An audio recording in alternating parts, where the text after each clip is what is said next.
Well, hello, everyone. Welcome to the Marriage in Transition podcast. It's Sean and Lanette here.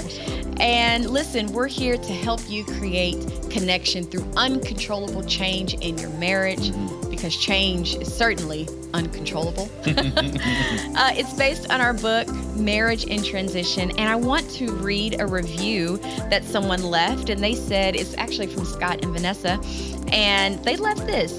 This is such an amazing resource for your marriage, filled with practical tools and spiritually based that will help equip you in any transition season of your marriage and your life. Sean and Lanette give amazing insight and wisdom into marriage topics, and we love all of the resources they provide. Buy the book! ! Okay. Your marriage will be blessed by it. So thank you so much for leaving that review. And if you've read the book, we want to hear from you. So make sure you leave a review for the book, but then also leave a review for our podcast. Yeah. And so today we're diving into a discussion that is so near and dear to our hearts. It really is. We're going to talk about how to see the big picture.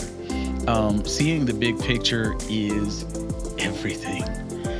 The Bible says hope deferred makes the heart sick. When we can't see clearly, then we stumble all over ourselves, right? But when we have a clear vision, we can do amazing things together as a husband and wife team. And so we want to talk about how you guys can build together on a plan once you see clearly the pathway that God has for you all, right? Because transitions are going to test your unity, okay? Yeah. It's going to test what you're about. And so couples really need to have a clear picture of where your home is heading. And so we want to talk about how you guys can achieve a healthy and successful vision for your relationship. Are you ready, Lanette? I'm ready. Then let's go!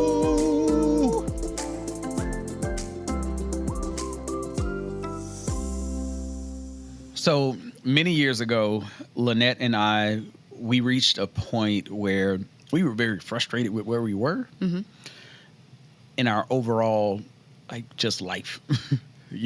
Our goals weren't being met. Our fulfillment was low. And I remember one day we would usually go sit down and eat at Denny's at that time. And we were sitting down at Denny's, and I would order Moon over my hammy. So good. Moon over my hammy used to be sandwich. Yeah. That used to be a great sandwich back in the day. Yeah. I don't know what it is now, you know what I'm saying? But back then, Moon over my hammy was everything, right? So we were sitting down, and she and I, we began to talk about that. And we would also get the buffalo chicken strips with the blue cheese. Now, those were good. Those were so good. I don't think I can do them now. No, but back then, so to the point, we were sitting down talking about our dreams and our goals, and we began to voice some of the unmet needs and expectations out of life as a whole, not just with one another, but just we believed that God was calling us for more as a team, as a couple. And so we pulled out a napkin and we grabbed a pen and we began to write out some of our goals. We began to dream in a Denny's. And we began to write out on a napkin some of our needs based on our values. Yeah. And we realized that we weren't really fulfilling what our core values were. We were just living day to day. Yeah, and we're just going through the motions of whatever the day demanded was what we gave, instead of determining what to do within the day based on our dream. Right? Our days were formed around responding to life rather than our days being shaped by what God had given us in our dream. Yeah. And it's very important that your world be framed by vision rather than you just kind of falling into a daily routine that is not based on a dream. Yeah. And so I think that it's real important for each couple out there to get a big picture, to see the big picture of what God has for you and your spouse, and if you have children, what he sees for your children. And I like to challenge couples, what are the next 3 to 5 years look like, for you as a couple? That's what I was about to ask or mention. Is it may be a little hard for people because they may be in the thick of a transition, and so all they see is their situation and their struggles. Mm-hmm. And so a really good way to come out of that and try to look to the future is 3 to 5 years down the line. Just dream. Take the limits off and just dream. What could you do if money wasn't an issue, if time wasn't an issue, if the moon lined up with the planet? Just what are some things that you want to do? What's in your heart? Yeah, and one of the things that helped us later on, you know, it started off as napkins. But eventually, we've matured. We bought some paper. We upgraded, and then we discovered Pastor Jimmy Evans' Vision Retreat. We did, and that really helped us take it to the next level. And on that retreat, we got away for a couple of days. Yep. We just took a 35, 40-minute drive. Yeah, at that time, we were living in Fort Worth. Right. We ended up going to Las Colinas. Yeah. And we just kind of hung out at a hotel, and we walked through like some of the questions and answers that he had within the guide, and it really was eye-opening. Yeah. It helped us to put to words all of these things that God had placed in our hearts. You know, the Bible says God will give you the desires of your heart. And I don't think that just means that he answers the prayers of your desires. I think God actually gives you his desires. And then when we agree with what it is that he said, he brings that things to pass, right? And so we began to put words to the imagery that we had in our minds, and then we began to agree on it. Yeah. In our last episode, we talked about the power of submitting to God and then surrendering to one another. And so being in agreement was important. We wrote those things down. Yeah. And let me tell you, we prayed over them. And I don't want to over spiritualize it, because I mean, you still got to put in work. But it begins with reconnecting to your heavenly source. Yeah. And so we needed a carved out time to get to the root of what we believed and what we needed as a team. And so it started off in the Denny's, napkin in the need, upgraded to the Vision Retreat. And right now, Pastor Jimmy and Karen Evans, they came up with the Vision Retreat guidebook. Yeah. And this is phenomenal. And I love the subtitle here is Establishing a Yearly Vision Retreat for Your Marriage and Family. And so if you guys have not gotten your copy of this, you can go to visionretreat.com. And then we encourage you guys, as soon as you can plan a Vision Retreat, get it.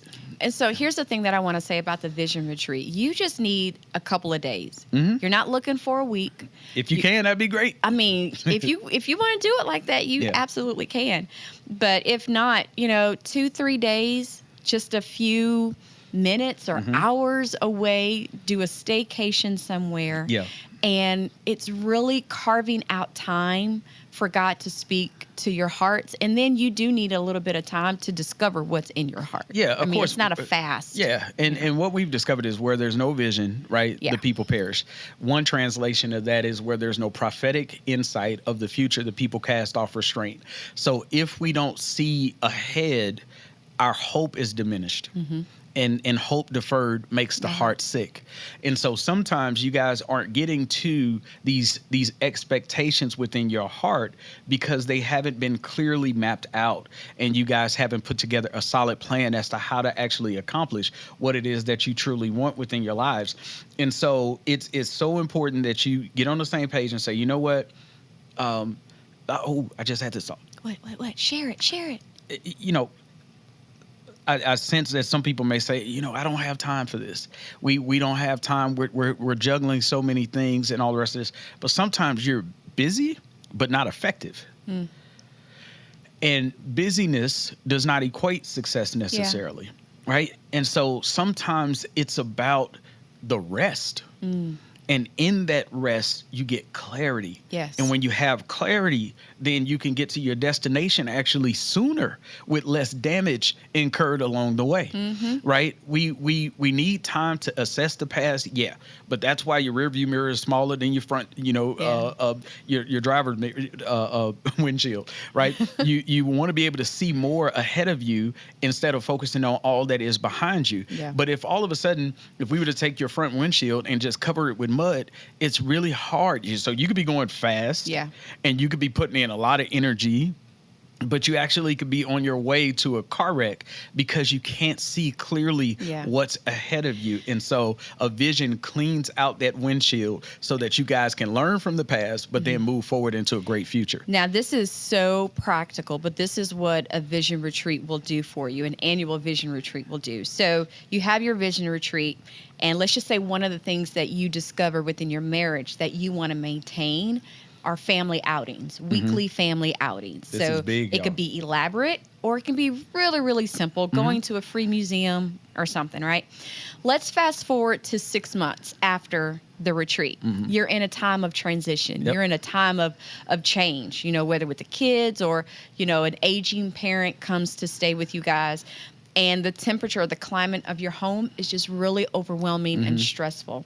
Here's the thing, though, because in your vision retreat, you have mapped out that one of the things that you want to do is have a weekly family time. That during that time of transition and change, you have a family time. You have a moment where you can breathe. You have a moment where you can just relax and enjoy one another. Forget about the stress of the job or whatever else you're having to deal with, but you can focus on what matters. That's what a vision retreat does. It's not the answer to all in the sense of like your problems are going to go away. No, but it gives you these anchors that shape the character of your family. So when we think about a great family legacy, right? It's not just the end that matters. It's not like one day by itself that shapes a great family legacy. If you want to change your family line and you want a blessed family legacy, and for some of you all, you're going to be the first generation of what a healthy marriage looks like. Right? It's so exciting to think of. I love that. But it doesn't happen because you just wanted it to happen. It happens because you plan these weekly traditions. It happens because you plan some financial goals, and then you got to work a budget every month. And you save a little bit along the way, and you invest a little bit over time. And then eventually you have a greater harvest. And so when you want this healthy nucleus of a family that's a really tight family that meets up later on in your aging years, and grandbabies is coming together at a family, dinner at the house around the holidays. Well, that starts with having weekly meetings while they're sixth graders or while they're seniors in high school, and you guys make a commitment to say at least once a week, we're going to do dinner, right? You're embedding within them a culture that future generations now can honor. But it all began with you guys dreaming about what do we want our home to look like? I know where we came from. Right. I know what our family may have done. But we need to establish what our home, what's the culture of our home? What are we going to carry? Here's a phrase that I love. What are we going to be known by? Yeah, I love that. What are we going to be known by as our family? If somebody from the outside looked at your family, they would say, man, they're so blessed. I see this tradition that they don't compromise on. This is what they do. They're defined by this culture of love and community. And I want to say this. This is so important. When you think of generational legacy, seeing the big picture, what it means is you're so focused on future generations that you're unshaken by temporary circumstances. That's what happens when you get a vision. You have a dream that's so big. That's why we wrote this book. This is my heart right here, man. This is Lanette and I. If you could take our heart and put it on a platter, when you get to this chapter right here, woo, boy, you're diving into something that's real deep right here. The desire of our heart is that you guys will be so focused on future generations and the legacy that God is birthing through you, that you will be unshaken by the temporary circumstances. And your seasons may change, but your faith in God, your traditions that you've built that are facilitating this legacy, they will not be shaken. And then you're establishing roots. And these roots will lead to generational fruit of blessing and generational legacy that will continue, right? because you're looking at your own home and you're saying, this is who we need to be. Yeah. This is who we're going to be. When we think of, pandemics, political unrest, and economic uncertainty, and only God knows what else is coming, right? But you remain undeterred. You remain strong within your faith, strong within your convictions. And you guys create these traditions that are unique to you, that outlast your transitions. Yeah. That right there is a powerful family. Yeah. Yeah. And it takes grit to do that. Yes. It takes boldness to do that. It takes someone who's willing to stand in the face of change and transition to say, you know what, I see you. I'm not in denial. I'm not oblivious to the things that are going on. But as for me and my house, that's right. This is how we're going to act. This is the culture of our home in spite of the transitions. I love, because what you were saying, transitions come and go.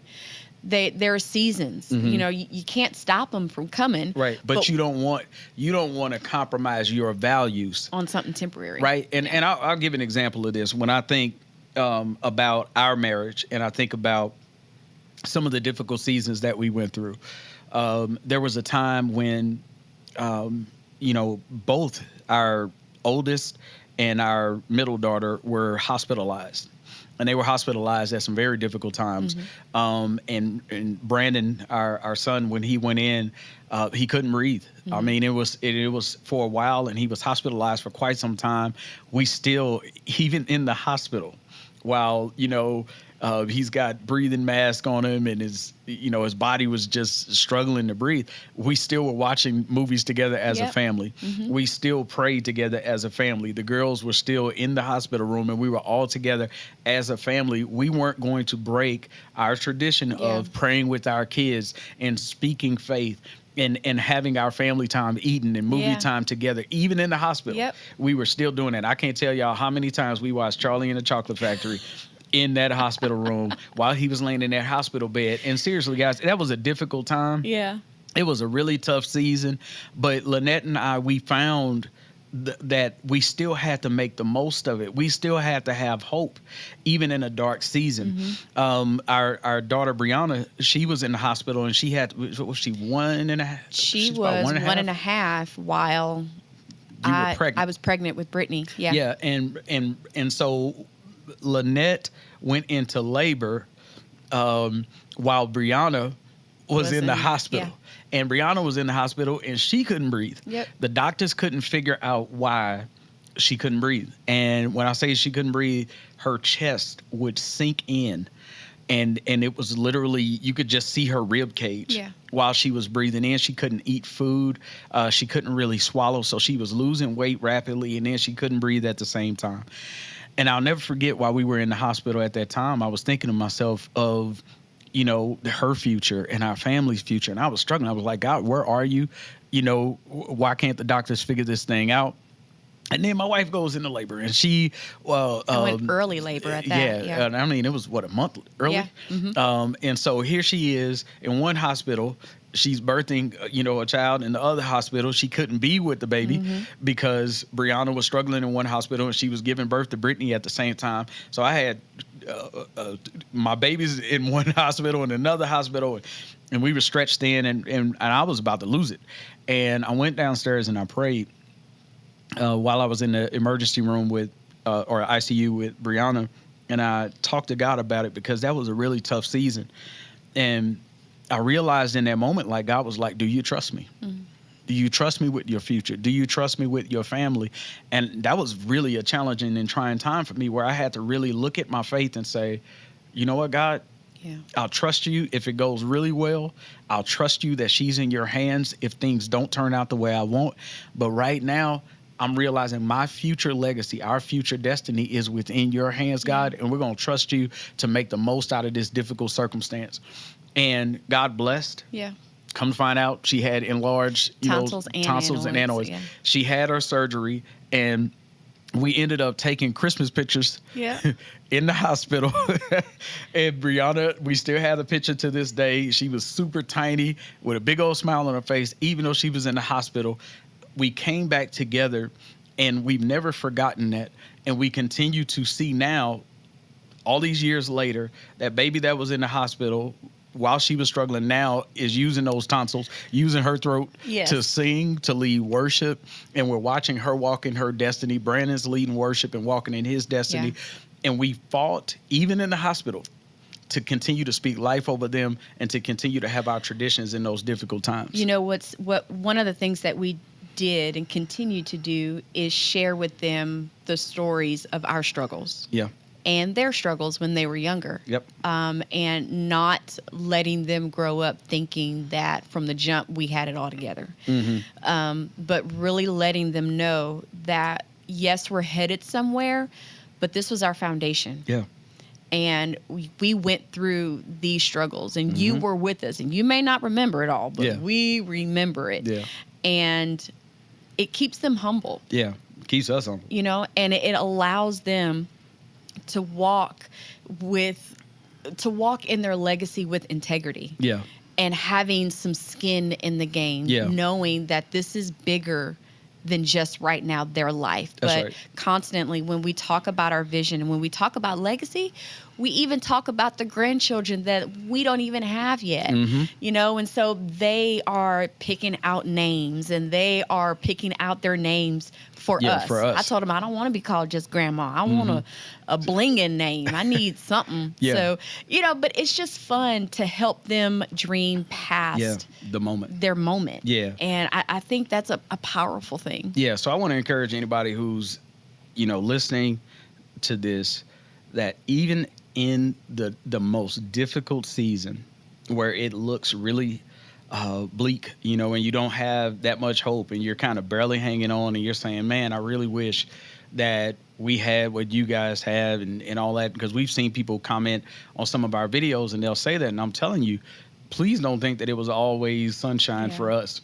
We had a vision at a really difficult time. And we didn't just have, you know, this overnight success and a great marriage. You know, this was something that we were almost done. Yeah. We were about to get a divorce.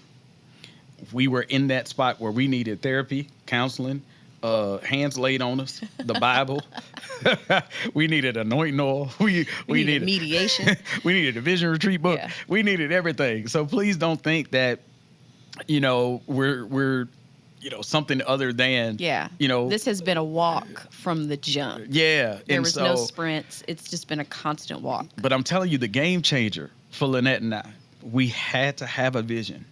We needed something that would pull us together, that we would hope for, even against all hope. So when the situations look hopeless, and as if we weren't going to make it, we dreamed forward. We declared what it was that we dreamed, and we watched God bring us into it. And one of the phrases just popped up in my head. Talk about it. Yes, one of the phrases that y'all can borrow this. We said often during those times, and we would say it when we didn't like one another.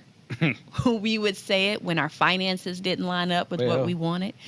And this is what we said: our now does not exist in our future.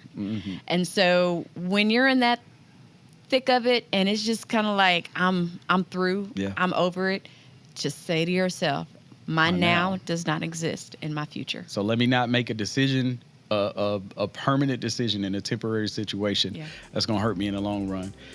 We love you guys. We hope that you all are encouraged by this podcast. Please don't forget to leave a review and share it with someone. Until next time, God bless you. See you later.